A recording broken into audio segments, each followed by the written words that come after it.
Hey everybody, welcome back to my channel, and today we're going to talk about something serious, and it's my story time about becoming deaf on my right ear. All of a sudden, my hearing just went out, and at first I was like, okay, well maybe it's because my ears are plugged. So then I went to the bathroom and have this tool that you can put water in, and it pumps in water and kind of cleans your ear. So I did that, and then I noticed that I couldn't hear the water going in my ears, so it kind of freaked me out. So I was like, okay, I'm going to go to the emergency room and see what they say.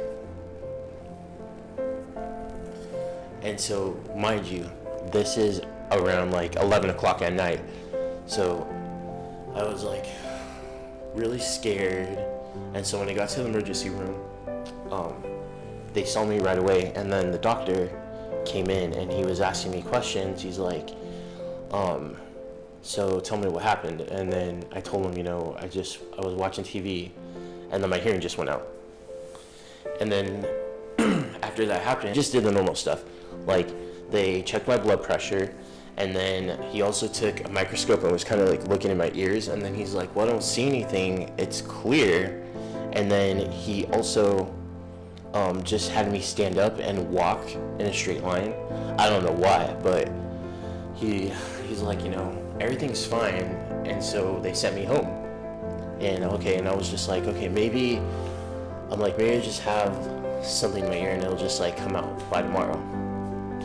So then the next day, I woke up and I was super dizzy. I couldn't even stand up. I was just everything was just going back and forth. And then I got really, really sick. I started getting really nauseated, and then eventually I started to throw up, but I just couldn't walk. I had to hold on to my bed. That's how bad it was. Hold on and then kind of creep out. I almost was crawling on the floor. I think, as I remember, I was I had my head on the toilet and I was throwing up that way. It was just, when that happened, I was like, okay, something serious has happened. So with my insurance, I called my insurance. They say you should call before you go see the doctor. So I have this thing, it's like a magnet on my fridge. So I called them and I was explaining to the nurse what happened on the phone, and she's like, well, you need to go to the emergency room. And I told her I went to the emergency room and they sent me home, and she's like, well, go to the urgent care. So I went to the urgent care, which, mind you, this urgent care was at least 45 minutes away from my house. At the time, my insurance I had was really, really bad, and there was only one urgent care in my city. It was just super annoying. So then I finally get in there, and then luckily they kind of rushed me in, and the doctor's like, tell me what's going on. So I kind of explained to him everything that was going on to me, what happened to me at the hospital and what happened at home. And then he did the same thing. He was looking in my ear and he's like, well, I see that you have water in your inner canal. And I was like, and he's like, I think you have an infection, inner ear infection. And so I was like, okay. And he's like, well, what I'm gonna do is I'm gonna give you antibiotics to take for 10 days, and then your hearing should come back in the next few days. So I get my prescriptions, and then at that time I was just still really, really dizzy. I can't even explain it. Being in the car, I had to close my eyes because everything was just driving. I don't know, I was just getting nauseated really, really bad. It was something, so then after the 7 days, well, let's just go into the first 3 days, I still didn't have a hearing. And then I was experiencing the vertigo. The vertigo was still really, really bad. I was having trouble walking, and it's just I had literally had to lay down. That's how bad it was, or just sit in one place, because I just felt dizzy all the time. And so I called the urgent care and I was like, they gave me the antibiotics. It's been 3 days and still nothing has happened. And so he's like, we'll give you a little bit more time. So I waited 7 days. And after 7 days, I went back to the urgent care. And then the doctor's like, well, there's nothing you can do. You're going to have to see an ENT. And I'm like, okay, I don't know what an ENT is. But it's an ear, neck, throat doctor. And so with my insurance, I needed a referral.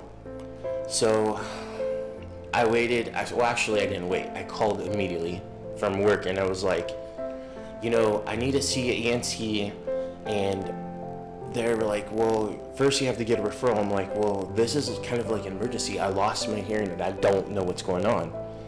So I was on the phone with them for like 2 or 3 hours, like just getting transferred from one person to another. And then finally, I get somebody that fills out a form. So after the 7 days, I still didn't have my hearing, so I went back to the emergency room and they told me, you have to see an ENT to figure out what's going on with your right ear. And so I'm like, okay, but he's like, you're gonna need a referral with your insurance. So then as soon as I was done, after, I went straight to work, and then I was like, for a few hours, I'm like, okay, how am I gonna get into ENT? So I had to call my insurance company, because I didn't have a regular doctor at that time, because I just barely moved here to California. And then so I finally called numbers. I was on the phone for 3 hours, and then finally I get somebody that could fill out a form so I can see an ENT immediately. And then she finally did that, so I can see the ENT. They got me in 2 days, so that time it's like 9 days, and I still wasn't able to hear. I was spinning around. I was still taking the antibiotics. And then finally, when I get to the ENT, he's like, tell me what's going on. So I told him the whole ordeal. And then he finally did the same thing too. He was like looking at my ears, and he's like, they're fine. And he's like, you could have sudden hearing loss. And so I was like, not aware what that meant. He's like, why did you wait this long to finally see me? And I'm like, well, first I went to I explained to him, I went to the hospital, they didn't do anything. I went to the urgent care, they didn't do anything. And so he's like, well, you could potentially lose your hearing for good. He's like, there might be some time. And then after that happened, he told me that they're gonna do injections inside the eardrum. And so I was just like kind of scared about it. He's like, you're gonna have to go to a clinic in LA. And so that clinic was like an hour and 15 minutes away. So the next day, because he's like, you need to go as soon as possible. So I went the next day. And then when I went there, I was explaining my whole ordeal to the doctor again, telling them what happened. And he's like, do you want to go through this? The injections are really, really painful. And I told him, yes, I want anything to save my hearing, anything I can do. And so he's like, well, the injections are once a week for 3 to 4 weeks. And I was like, okay, I'm like, Jonathan, you can do it. I was like really, really scared. So then for the injections, they kind of laid me down on a table, like my whole body on the side. And then they took this needle that was probably like this long that had the steroids. And so you would have me, I was laying down, and he would inject it right through my eardrum. And it was like, it was like the worst pain ever. And when we put in the steroids, my ear started like kind of burning. And once he like pierced it right through, it made me even more dizzier. So I closed my eyes, and they had me there laying on my side for about 30 to 40 minutes to kind of let it soak in. So then after my first injection, my ear was just really, really sore. I was like tired, so I just laid down that day. And then I didn't even really notice like any change So then I went to my second appointment, and they did the next injection, so the same process again. And after they did the second one, I was able to hear kind of like a scratching noise. Like if I were to open up, like, let's say like a bottle of shampoo, you know how it makes like that really loud noise? I could hear like a scratching noise, but I could not make it out. And so I was just like really scared. So then I went to my third appointment, and then I forgot to tell you. So every time I would go to my appointment, I would have to see an audiologist. And so what they would do is they would basically, you go into a soundproof room, and they put this headset on your head, and it kind of like goes in the back of your skull right here, and they put it there, and it kind of sends vibrations. And so I would get my hearing, like, I would have to go to basically 2 appointments. So one would be the injections, and the next one would be the audiologist to see if there's any improvement. So mind you, every appointment was like at least a couple hours, and then it took like an hour and whatever minutes, because, you know, depending on what time we would go, it would be like traffic. So then there was no improvement, and then he was like, you know, I would definitely ask the doctor to schedule an immediate MRI, because there could just be a lot of different things. It could be a tumor that's like inside your eardrum, or you're not getting enough blood to your brain. And so I was like really scared. So then the doctor, I finally saw him for the third time. He's like, well, he's like, I don't want to do the injection for you for the fourth one. You lost your hearing. You're completely deaf on that ear.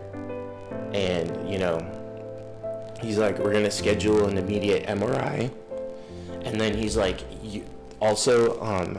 there is a system called a cross system that you can wear. And he was telling me more about that. And he's like, you know, we need to figure out what's going on. We want to make sure it's nothing serious. And so I was just like freaking out. And then so I went home, and then I was just like really depressed. I was like sad. I mean, I was used to like hearing headphones. Everything was just like, my whole entire world changed. And I was just scared. And so after that happened, it took them almost a week to get the MRI. And the MRI is another experience. Like, it was really scary. If you're claustrophobic, then yeah, like me, it's really scary. So they put you into a machine, and I was in the machine for about maybe 2 hours. And so they could see the vessels in my brain. And I was just like, the sound of the MRI was like, you could not move, and they put something over my face, and it was like really, really terrifying. So I was like scared, and then I'm like, what if it's a tumor, you know? And I remember the doctor was telling me if it was a tumor, they could do surgery, or they could do radiation, all of this stuff. And I was just like, I was scared. But you're gonna have to wait for the second part, the aftermath.